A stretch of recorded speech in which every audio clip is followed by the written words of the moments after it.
I'm about to show you is what's called the hip thrust progression, the easiest way to build a better butt. This exercise was actually popularized by a really well-known trainer named Brett Contreras. He found this results in the optimal glute activation, and it's much easier to put your body in these positions than with deadlifts and other really intricate, complex lifts where your back can be put in a bad position.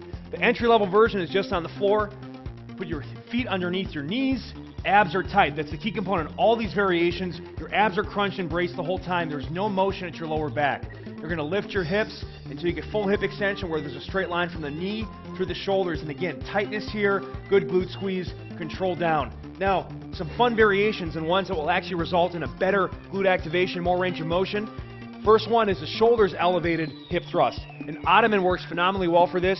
Any low step box works, even a couch, chair. Just make sure you push it against the wall if needed so it doesn't slide on you.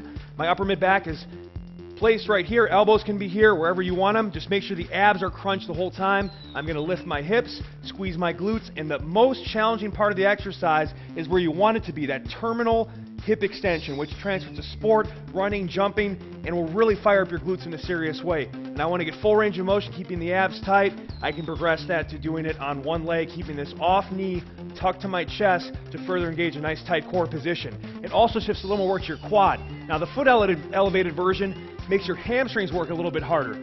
So place your feet on the box, full extension, squeeze the glutes, control down. I make that harder by going to one leg, and I can even mess around with my foot placements. The heel version makes the hamstrings work a bit harder. I can put my toes on the box and make my calves work a little bit harder and make it more specific to sprinting. The final version, look at this, shimmying over here.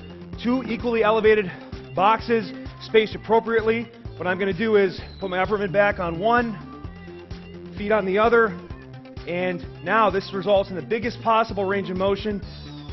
Full hip extension, squeeze the glutes, control down.